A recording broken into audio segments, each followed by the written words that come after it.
भाई अपनी अपनी राशियां सब जानना चाहते हैं मैम कि इस जी। बार मेरी राशि क्या कुछ कह रही है। तो अब हम बात करेंगे, कहते हैं ना कि 12 राशियों में जो सबसे ज्यादा स्ट्रांग राशि होती है वो होती है हमारी कुंभ राशि, और शनि महाराज की बड़ी प्रिय राशि भी ये होती है। जी। तो कुंभ वालों के लिए पूरा साल कैसा जाने वाला है? जी। जी।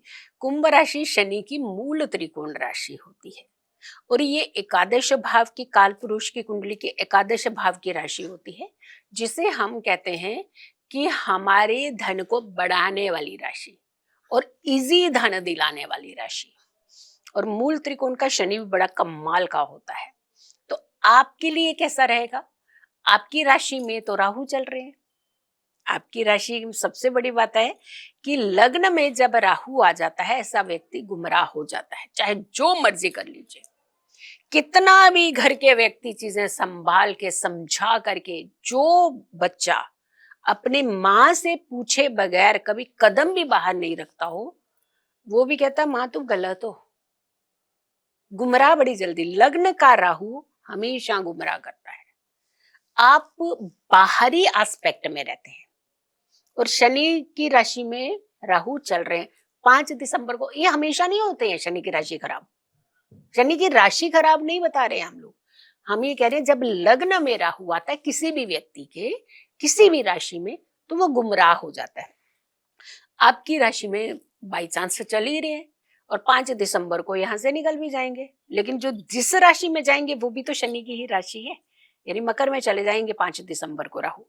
सबसे ज्यादा है कि गुरु की दृष्टि लग्न के ऊपर और मंगल, ये दोनों मंगल और राहु की यहाँ पे युति होगी। मंगल और राहु अंगारक है, यानी नहीं सुनेंगे आप बात, नहीं मानेंगे, तब तक नहीं मानेंगे जब तक नुकसान नहीं कर लेंगे अपना। अब देखिए, हर व्यक्ति आया आपको समझाने के लिए, ऐसे मत करना, ऐसे मत जाना वहां पे, यहां पैसा मत लगाना, यहां ये मत करना, नहीं सुनेंगे आप, क्योंकि आपके ऊपर एस्पेक्ट ओवर कॉन्फिडेंस कूट कूट के भर जाएगा। और ये पर्टिकुलर टाइम कौन सा है? इसी टाइम अगर आपने बच गए ना, इस टाइम अगर आपने अपने आप को संभाल लिया, तो यकीन मानिए पूरा साल कोई आपको रोक नहीं पाएगा। तो यहां तो आपको रुकना ही पड़ेगा, अगर यहां नहीं रुके तो बर्बादी की तरफ जाएंगे आप। सबसे पहले इंपॉर्टेंट काम कि राहु तो गुमराह कर रहा है, लेकिन हमें हमारा खुद का माइंड लगाना जो है वो नहीं छोड़ना है। शनि कहाँ चल रहे हैं? मीन राशि में, आपकी राशि से द्वितीय भाव में। लग्नेश तो अच्छी जगह जा रहा है, लेकिन लग्न में बैठा हुआ राहु गुमराह जो कर रहा है वहां बचिएगा, और वो मैं आपको पर्टिकुलर टाइम और डेट बता रही हूं। 1 जून तक ये रहेगी गुरु की दृष्टि, 23 फरवरी से 2 अप्रैल तक, 23 फरवरी से 2 अप्रैल तक याद रखनी, इसको अच्छे से नोट कर लेनी डेट को। आपने इस टाइम पर अगर कोई घर का व्यक्ति आपको समझा रहा है तो जरूर समझिएगा, वरना आप खुद ही अपने लिए प्रॉब्लम क्रिएट कर देंगे और वो प्रॉब्लम पूरे घर में घूमेगी, फिर दिक्कत कंट्रोलिंग बहुत मुश्किल से होगी। आप उपाय जरूर कीजिएगा, क्योंकि आपके लिए रेमेडीज करना जरूरी है। अब आ जाइए हमारा द्वितीय भाव, दूसरा भाव। अब दूसरे भाव में मीन राशि यानी शनि चल रहे हैं यहाँ पे। अब यहाँ पर मंगल का गोचर 2 अप्रैल से 11 मई, गुरु की दृष्टि 1 जून से 31 अक्टूबर तक। अब गुरु की दृष्टि तो बचाती है हर जगह हमेशा, लेकिन मंगल का गोचर भी शनि के साथ, मंगल और शनि फिर से कॉम्बिनेशन बन जाएगा यहाँ पे। तो यानी कुल मिलाकर के अगर हम देखें तो हमें अपनी वाणी पे कंट्रोल रखना है, अपने आप पे कंट्रोल रखना है, अपनी एनर्जी पे कंट्रोल रखना है, दूसरों की बातों में नहीं आना है।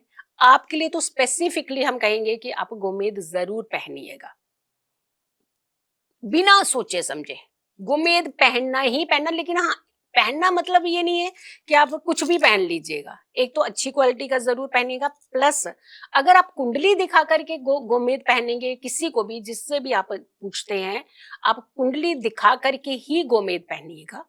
परवाह नहीं करिएगा कि 4 पैसे ऊपर लग रहे हैं, कोई दिक्कत नहीं है, बट आप पहनिएगा जरूर, अच्छी क्वालिटी का पहनिएगा, जरूर पहनिएगा। लेकिन किसी विशेषज्ञ की सलाह लेकर के पहनिएगा, कितनी रत्ती क्या है, कौन सी तरीके को कैसे अपनाना है, कैसे पहनना, वो जरूर करिएगा। लेकिन फिर भी हम कहेंगे उससे ज्यादा बेटर घर में घर के लोगों की बात सुनिएगा। घर के लोगों की बात सुनेंगे तो आप इस बार 2026 में कोई आपका बिगाड़ नहीं पाएगा कुछ। शनि की दृष्टि 4th हाउस में, अब आ जाइए 5th हाउस में, गुरु और मंगल। यहाँ पे कॉम्बिनेशन क्या बन रहा है, जहाँ मंगल की दृष्टि रहेगी और गुरु यहाँ पे रहेंगे, प्लेस्ड रहेंगे, तो कोई दिक्कत नहीं है। गुरु यहाँ 6ठे भाव में नौकरी दिलाएंगे। 7वें भाव में गुरु जो है केतु के साथ होंगी। अब यहाँ पे देखिए, यहाँ भी दिक्कत और यहाँ भी दिक्कत 7, क्योंकि बिहेवियर जब बदले, अब बाहर की बातें सुनेंगे तो घर को नहीं देख पाएंगे ना। जब आप बाहर की बातें, आप अगर आप शादीशुदा है, बाहर की बात सुनेंगे तो उसका इम्पैक्ट किसके आएगा, 7th भाव में। 7th भाव में ऑलरेडी केतु बैठा हुआ है। केतु का कॉम्बिनेशन यहाँ पे जब पड़ेगा और मंगल का गोचर भी यहाँ से निकलेगा, तो सोचिए आप सेपरेशन के योग बना लेना। फिर आप अच्छी खासी शादी को खराब करने का पूरा मौका मिलना है इस बार आपको। तो आपने जब बाहर की बातें सुनेंगे तो घर के ऊपर उसका इम्पैक्ट आना ही आना है ना। थोड़ा सा शांत रहिएगा आप।